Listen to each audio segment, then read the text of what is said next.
Alright, I never thought I'd be the guy posting here, but here we are. My life was perfect, or at least I thought it was. My name's Tony, and for the last 8 years, I've been married to Jen. We had what most people would call a dream marriage. Passionate, exciting, and full of trust. Or so I believed. What Jen never knew was that I'm not just some financial advisor. I deal in, let's say, specialized financial services. Money laundering, asset protection, making sure my high-profile clients never get touched by the law. It's not the kind of job you brag about at dinner parties, so Jen thought I was just a guy who helped rich people manage their money. What she didn't know was that I had built an empire, one that made me untouchable. We had everything: a beautiful home, luxury vacations, a life that people envy. I thought she was my perfect match, my ride or die. But all of that changed the moment Josh Winters came back into our lives. Josh freaking Winters. Her ex from college. The one that got away, I guess. A Marine, tall, broad, the kind of guy who always knew how to flash a charming smile. I never saw him as a threat. Hell, I barely thought about him. Jen and I had been together for nearly a decade. What did some old flame from college have on me? But then, something shifted. Jen became different. More affectionate than usual. Not in the way a wife who's madly in love acts, but like someone making up for something. I caught her staring at me with this guilty expression, like she was waiting for me to say something. Sex became, how do I put this, new. She started doing things she'd never done before, acting wilder in bed. At first, I was happy. I thought, hey, maybe she just wants to spice things up. Then I met up with one of my business associates, Marco. He's a guy who keeps tabs on things, knows people. Over drinks, he casually mentioned something. Hey, you know Jen's ex is back in town, right? Josh Winters. It was like my stomach dropped. That night, I lay in bed next to Jen, staring at the ceiling. I didn't say a word. I just knew. The gut feeling, the one you never want to trust but can't ignore, it hit me hard. The next day, I decided to do what I do best, gather intel. And if there's one thing I'm damn good at, it's uncovering secrets. I woke up the next morning like nothing had changed. Jen was already in the kitchen, making coffee like she always did. She greeted me with that same sweet smile, kissed my cheek, and asked if I wanted eggs. I looked at her, really looked at her. She was acting normal. But too normal. Sure, I said, playing along. Got any plans today? She shrugged. Just meeting up with Claire for lunch. Then maybe some shopping. Claire. Her best friend. The perfect alibi. I nodded, pretending not to care. But inside, my mind was already working. After breakfast, I made a call. Vincent, one of my most trusted guys, owed me a favor. He was an expert in digital surveillance. Phones, emails, anything that left a trace. Need a number traced, I told him. Discreetly. Whose? My wife's. There was a pause. Vincent wasn't the type to ask questions, but even he knew what this meant. Got it, he finally said. Give me a couple hours. I went about my day as usual. Meetings, calls, handling accounts that couldn't exist on paper. But my mind was elsewhere. By noon, Vincent sent me a message. She's been texting someone 15+ times a day. Number registered to Josh Winters. I stared at my screen. 15 messages a day. I clenched my jaw. I didn't want to jump to conclusions, but what the hell could they possibly be talking about that much? I didn't text Vincent back. Instead, I got in my car and drove. Not to my office. Not home. But to Claire's favorite lunch spot. Let's see if Jen was really there. I parked across the street, out of sight. I had a clear view of the entrance. I waited. And waited. Jen never showed. At 1:30 p.m., I saw Claire walk in alone. I let out a slow breath. So she had lied. That was all I needed to know. Instead of going home, I drove to a quiet spot by the river and sat there, gripping the steering wheel. My mind was racing. She was texting Josh every day. She was lying about where she was going. I wasn't a fool. I knew what this looked like. But I needed proof. Solid, undeniable proof. And I was about to get it. That night, I acted like nothing was wrong. I came home, kissed Jen on the forehead, and asked how her day was. She gave me the usual story. Oh, lunch with Claire was great. We did some shopping after. I nodded, pretending not to know any better. Sounds nice, I said. Buy anything good? She hesitated for half a second. Just half a second. But I caught it. Just a few things, she said quickly, brushing her hair behind her ear. You know, nothing crazy. I wanted to call her out, but I wasn't ready yet. If I confronted her too soon, she'd get defensive. Start covering her tracks. No, if I was going to do this, I needed to be smart. That night, after Jen fell asleep, I grabbed her phone. See, Jen had this habit. She never turned her phone off, and she was a heavy sleeper. I'd seen her sleep through thunderstorms before. I was careful, moving slow, not making a sound as I reached over and lifted the phone from her nightstand. Of course, it was locked. But lucky for me, I already knew her passcode. I tapped it in. Unlocked. My hands were steady as I went straight to her messages. And there it was, Josh Winters right at the top. I opened the thread, heart pounding. And what I saw made my blood boil. I miss you. Today was amazing. I can't stop thinking about you. I wish we had more time together. And then, a picture. A selfie. Jen, in a hotel room, smiling at the camera. I recognized the dress.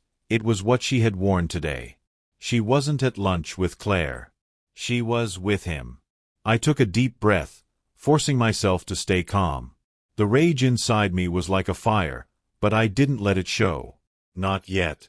Instead, I took screenshots of everything and sent them to myself. Then, I carefully placed her phone back on the nightstand and lay down beside her. She had no idea. No idea that the game had changed. I wasn't just a husband anymore. I was a man with a plan. I didn't sleep that night. Not really. I just lay there, staring at the ceiling, listening to Jen breathe beside me. She looked so peaceful, like a woman without a single worry in the world. Meanwhile, I was piecing together my revenge. Morning came. Jen woke up, stretched, and smiled at me like she wasn't stabbing me in the back. "Morning, babe," she said, running a hand through her hair. I forced a smile. "Morning." I watched her get out of bed, grab her phone, and scroll through her messages. I was half expecting a reaction, maybe a flicker of panic. But no. She didn't know I had seen everything. She had no clue her perfect little lie was crumbling. She walked into the bathroom, and as soon as the door shut, I grabbed my own phone. I had screenshots of her messages. I had proof she was lying.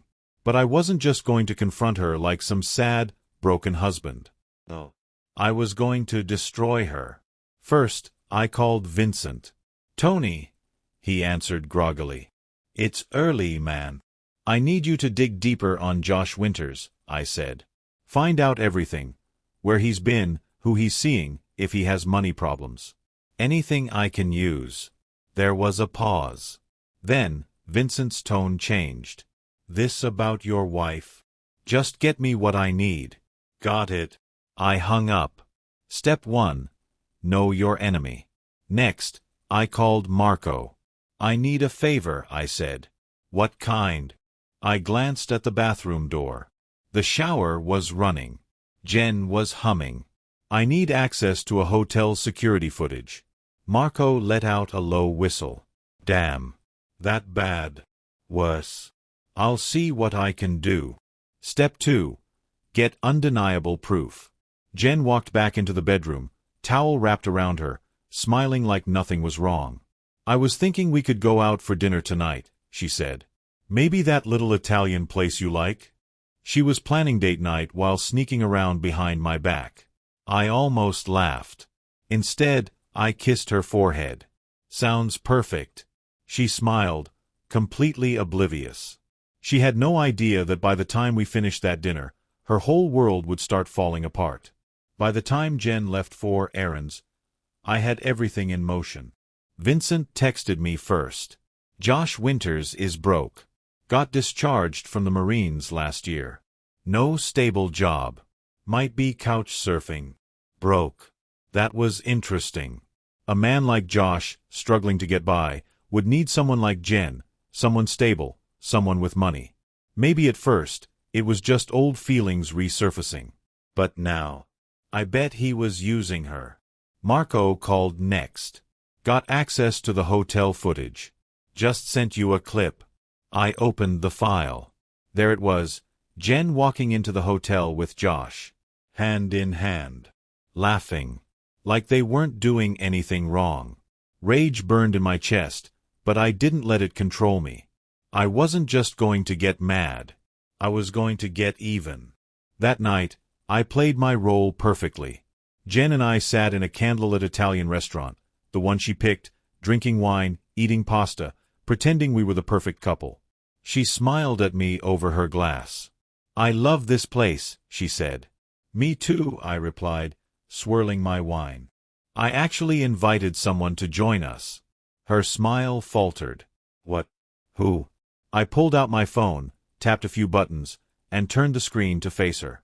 It was the video. The hotel footage. Her face drained of color. She blinked. Opened her mouth. Closed it.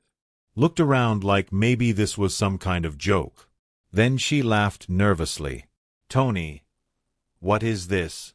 I leaned in, my voice calm. Controlled. Deadly. I know, Jen. Silence. The color in her face came back, but now she looked pale instead of flushed. Tony, I can explain. I cut her off. No need. I already know everything. She swallowed hard. Save it. I set my phone down, tilting my head. You've been texting Josh 15 times a day. You lied about meeting Claire. I know you spent the afternoon in a hotel room with him. And I know he's broke. So tell me, Jen, are you in love with him, or is he just using you for your money? Her breath hitched. That last part hit home. She stared at me, eyes wide, panicked. She wasn't expecting this.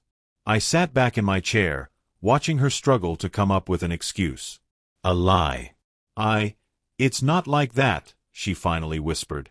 Then what's it like? She bit her lip, looking down at her hands. She wasn't crying yet, but I could see the guilt. The fear. She knew she had lost control. And she had no idea how much worse it was going to get. Jen sat there, frozen. I could see the gears turning in her head, scrambling for an excuse, a way out. Tony, please, she finally said, her voice soft, almost desperate. It's complicated. I raised an eyebrow. Complicated. I took a slow sip of my wine. You mean like a math problem? Because to me, it looks pretty simple.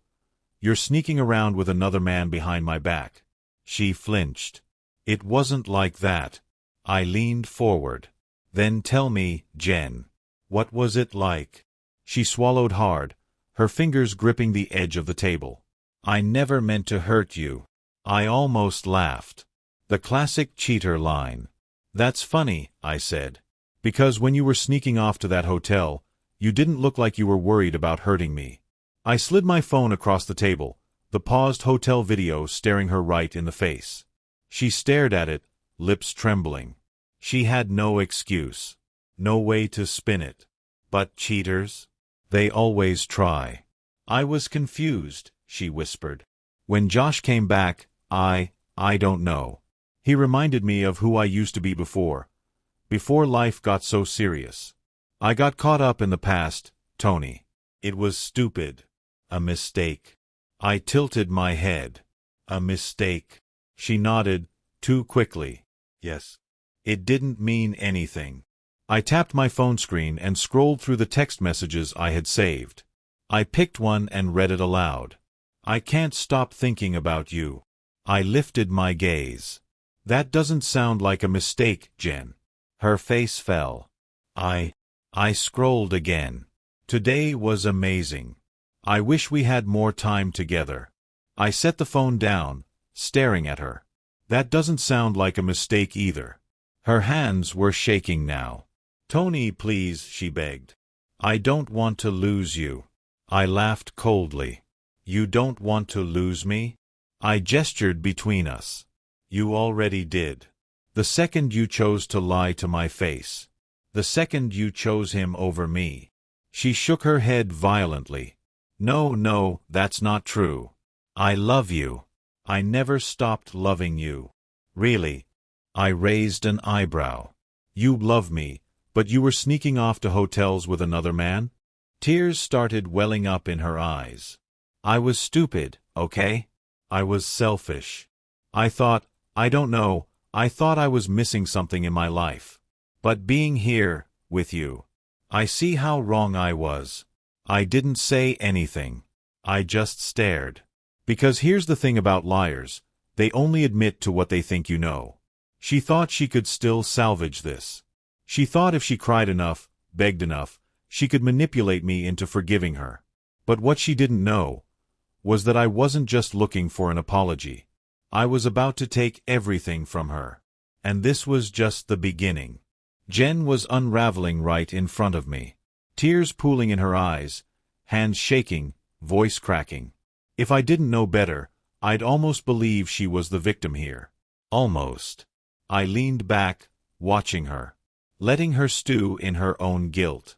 Letting her feel the weight of what she did. You said you love me, I repeated slowly. But you lied. Every single day. She sniffled. I got lost, Tony. I swear, it was never about replacing you. It was about... I cut her off with a wave of my hand. Don't. Just don't. She froze.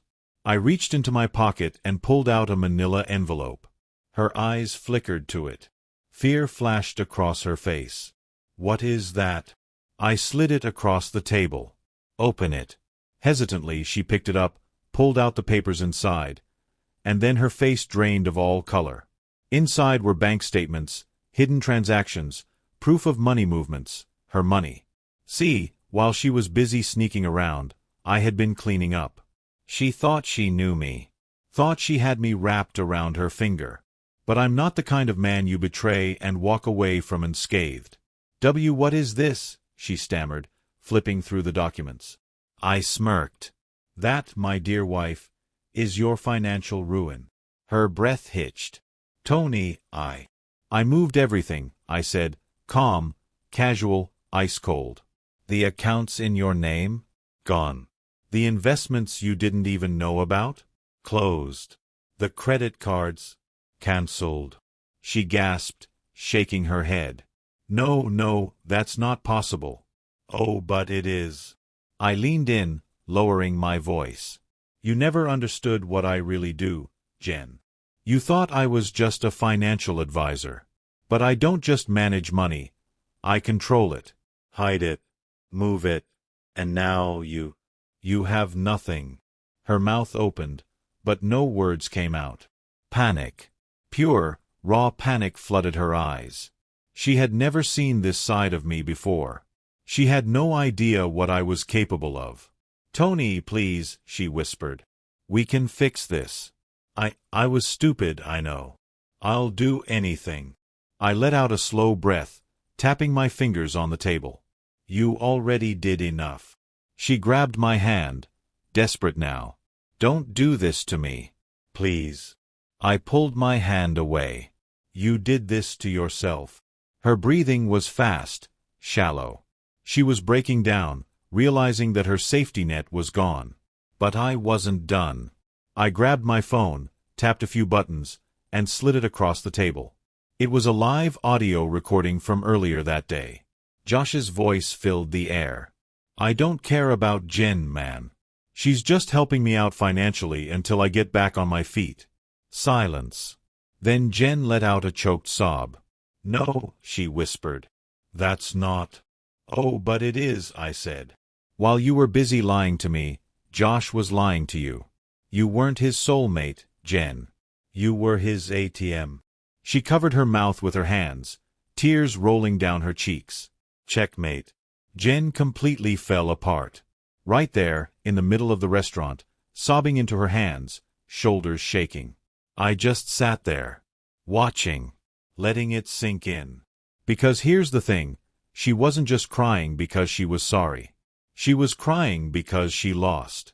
She lost me. She lost her money. And worst of all, she lost her precious Josh. I let her sob for a full minute before speaking. Hurts, doesn't it? My voice was calm, controlled. She sniffled, looking up at me, her eyes red and desperate. Tony, please. We can fix this. I'll cut him off. I swear. I let out a cold chuckle. Jen, you still don't get it, do you? I leaned in, my voice low and sharp as a blade. There's no fixing this. You burned everything to the ground. She shook her head violently. No, you lied. My voice hardened. Every day. For weeks. You didn't just betray me, Jen. You insulted me. Her lip quivered. I never wanted to hurt you. I slammed my hand on the table, making her jump. Don't give me that, I snapped. You didn't care about hurting me. You cared about getting caught. She sat there, shaking, staring at me like she was finally seeing me for the first time. Good. Because the man sitting across from her wasn't the trusting husband she thought she could play. I grabbed my phone and pulled up one final text message, the one I had sent to Josh an hour ago. Me, hey man. Jen told me everything. I get it. She's amazing. You're a lucky guy. You free to talk? Jen's eyes widened in horror. No, Tony, what did you do? I smirked. Oh, I just made sure he was home. Her face drained of all color. I stood up, grabbed my coat, and threw a few bills on the table. Enjoy your meal, Jen. I have a meeting to get to. She reached for me, grabbing my sleeve. Tony, wait. I pulled away, stepping back. Oh, and by the way, I tilted my head. The lease on your car? Cancelled. Your name on our house? Removed. Your bank accounts? Frozen. She gasped. No. I leaned in one last time, lowering my voice so only she could hear. You cheated on a man who launders money for a living, Jen. I smiled, slow and sharp. Did you really think I wouldn't cover my bases? Her entire body shuddered. I turned and walked away. Because while Jen was falling apart, Josh Winters was about to get his own personal welcome gift. And I was going to make sure he never forgot it. I drove across town, calm as ever, while Jen was probably still sitting in that restaurant, trying to figure out how her life had just crumbled in an hour. But I wasn't done. Not yet. Josh Winters thought he could sneak into my life and take what was mine.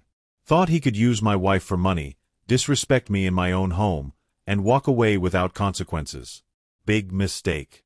I pulled up outside his apartment complex, if you could even call it that. Some run-down place with peeling paint and a half-lit vacancy sign flickering above the door. Pathetic. I had already done my homework. Josh was broke. No stable job.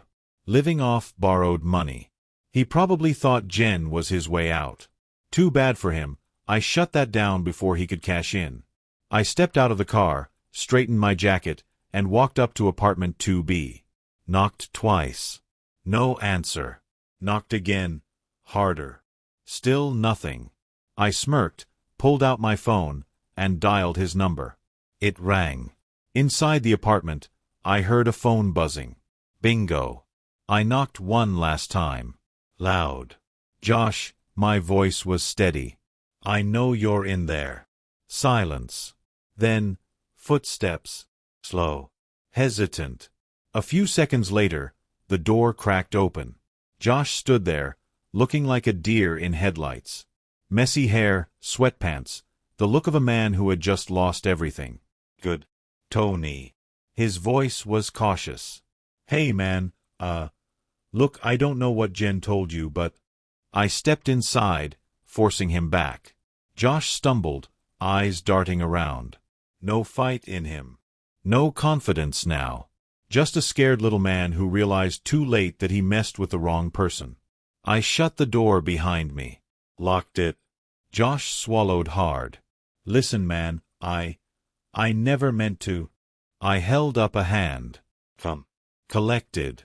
Josh, I said, you know what I do for a living? His Adam's apple bobbed. He didn't answer. I took a step closer. He stepped back. I'm the guy people come to when they need to disappear, I continued. When they want their money to be untraceable. When they want problems to be handled. Josh's breathing turned shallow. Look, man, You stole from me, I said, cutting him off. Not money. Not assets. Something much worse. I let the words settle. Watched him break. Then I smiled. A slow, sharp grin. You ever heard of financial death, Josh? His brows furrowed. What? I pulled out my phone and tapped a few buttons. Then I showed him his own bank account. Or rather, what was left of it. $0. Josh's face drained of all color. How? His voice cracked. I slid my phone back into my pocket. I told you. I make problems disappear. He stumbled back, shaking his head. You can't just. I already did. His hands trembled. I need that money, man. I was supposed to. Supposed to what? I tilted my head. Run away with Jen. Live off her while you sit on your lazy ass. Josh flinched. I stepped closer. He hit the wall. You thought you could take what's mine, I said, voice deadly calm. Thought I wouldn't notice. Thought I wouldn't care. I let the silence stretch. Josh looked ready to throw up. Then I leaned in. Real close. You have nothing now, Josh. No money. No backup plan. And trust me, you're never getting another dime from her. His breath hitched. I pulled out a second phone, a burner. Handed it to him. You're going to text Jen right now, I said, and you're going to tell her it's over. You used her. You never cared about her. And you don't want her contacting you ever again. Josh hesitated. I cracked my knuckles. Or I make sure you never contact anyone again. He swallowed. Hard. Grabbed the phone. His fingers shook as he typed. A few seconds later, he held it up for me to see. Josh, Jen, I can't do this anymore. It was a mistake. I used you for money, and that was wrong. Don't contact me again. I nodded. Send it. He pressed send. I took the phone back. Smashed it against the wall. Josh jumped. I stepped back. Now, I said, you're going to stay the hell out of my life. No texts. No calls. No accidental run-ins. Josh nodded rapidly. Why, yeah, of course. I smiled. Because if I ever see your face again... I leaned in, whispering the next words so he'd never forget them. You'll wish I had just emptied your bank account. Josh's entire body shuddered. I turned and walked out, leaving him standing there, broken, broke, and alone. As I stepped back into my car, my phone buzzed. A message from Jen. Jen, Tony, please, just talk to me. I'll do anything to fix this. I smirked. Oh, Jen. You have no idea what's coming next. Jen was desperate. By the time I got home, she had sent me 5 more messages. Tony, please. Just talk to me. I made a mistake, but I don't want to lose you. Josh is out of my life. I swear on everything. Just tell me what I can do. Anything. I'll fix this. Please don't shut me out like this. I sat in my car, looking at my screen, completely calm. Because here's the thing. Jen still thought she had options. That if she begged enough, cried enough, played the remorseful wife, I'd give her a second chance. She didn't understand yet. There was no fixing this. She was done. She just didn't know how badly yet. When I walked into the house, she was waiting in the living room. The second she saw me, She rushed forward, grabbing my hands. "Tony, I'm so sorry," she sobbed. "I swear, I was stupid. I wasn't thinking. But it didn't mean anything. I love you." I looked down at her. Tears streaking her face. Red, swollen eyes. She had been crying for hours. "Good." I gently pulled my hands away and sat down on the couch. "Sit." She obeyed immediately, perching on the edge of the seat like a child waiting for punishment. I rested my elbows on my knees, watching her, letting the silence suffocate her. Then, finally, I spoke. I talked to Josh. Jen's whole body flinched. I tilted my head. "Didn't expect that, did you?" She shook her head quickly. "Tony, He admitted everything," I cut in. "That he used you for money. That you were just a way to get back on his feet." She covered her mouth, a sob escaping her throat. It wasn't shame. It wasn't guilt. It was realization. Josh never loved her. I let her sit in it for a moment before continuing. "And now, he's gone. He won't be calling. Won't be texting. Won't be asking you for another cent." I leaned forward. "Because I made sure of it." She choked on a breath. "What do you mean?" I smirked. "I took everything from him." She stared at me, horrified. "Tony, what did you do?" I shrugged. "Emptied his accounts. Shut down any way he could contact you. Left him with nothing." She gasped. "Oh my God." I raised an eyebrow. "You feeling bad for him?" She shook her head quickly. No, I didn't think you'd actually." I smiled. Slow. Cold. "Oh, Jen. You really have no idea what I'm capable of, do you?" Her breath hitched. "Because this?" This was the moment she realized the truth. She didn't just cheat on her husband. She betrayed a man who destroys people for a living. And now, it was her turn. I stood up, stretching, acting like none of this bothered me. "You can stay here tonight," I said casually. "But tomorrow? I want you out." She froze. "Wait. What?" I looked at her, completely expressionless. "I'm divorcing you, Jen." Her whole body jerked, like she had just been slapped across the face. "Tony, no," she whispered. "Please." I smiled. "It's already done." Her chest rose and fell rapidly. But we can fix this. We can go to therapy, we can—" "No," I cut her off. "We can't." Her eyes filled with fresh tears. "I'll do anything, Tony."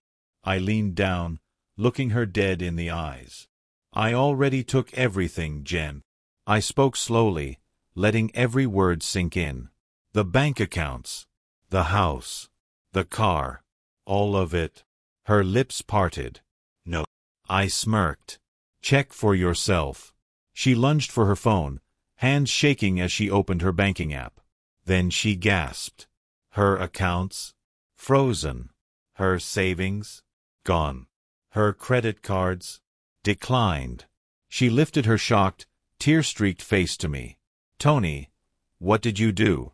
I straightened my jacket. "You cheated on the wrong man." She broke. Right there. Hands in her hair, sobbing like a woman who had just lost everything.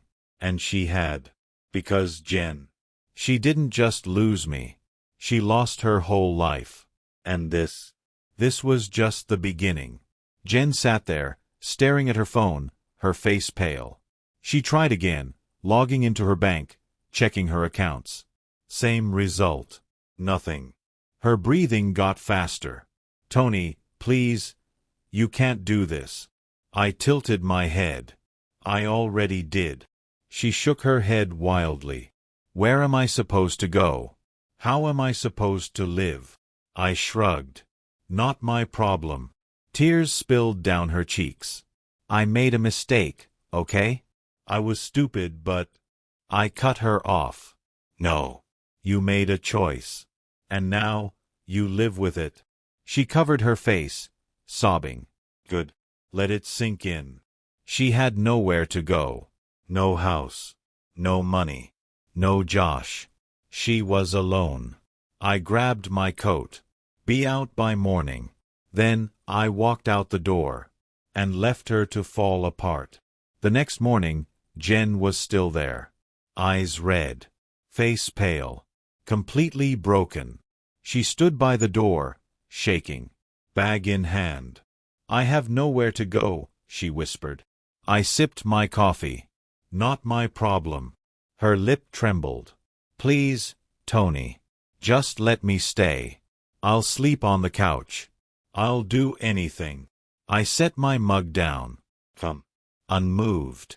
You made your bed, Jen. I glanced at the clock. Now get out. She didn't move. So I stepped closer. Lowered my voice. Leave. Or I make it worse. Her breath hitched. She knew I wasn't bluffing. Slowly, she turned. Opened the door. And just like that, she was gone. Jen lasted 3 days. 3 days of silence. No calls. No texts. Nothing. Then, on the 4th night, she showed up. I heard the knock. Slow. Weak. I opened the door. There she was, soaked from the rain, mascara smudged, looking like a ghost of the woman I once knew. Tony, she whispered. I have nowhere else to go. I leaned against the doorframe. Expressionless. Not my problem. Her chin quivered. I've been sleeping in my car. I have nothing, Tony. Please. I tilted my head, letting her hope, for just a second. Then, I smirked. Now you know how it feels. Her face crumbled. And then, I shut the door. Right in her face. Jen didn't leave. She stood outside in the rain, knocking again. Softer. Weaker. Tony, please. I waited, letting her suffer, letting her feel it. Then, finally, I opened the door. She looked up, hopeful, and I tossed a folded piece of paper at her feet. She frowned, picking it up with shaking hands. Unfolded it. Read it. Her breath hitched. Divorce papers. Already signed. I met her eyes. Cold. Final. There's nothing left, Jen. My voice was quiet. Sharp as a knife. You're just another mistake I erased. Her legs buckled. Tears poured down her face. She broke. Right there. I didn't stay to watch. I just shut the door. For the last time. Jen never came back. No more knocks. No more texts. Just silence. I heard through the grapevine that she moved in with her sister. No job. No money. No future. Josh vanished. Probably running from the mess I left him in. As for me, I walked away clean.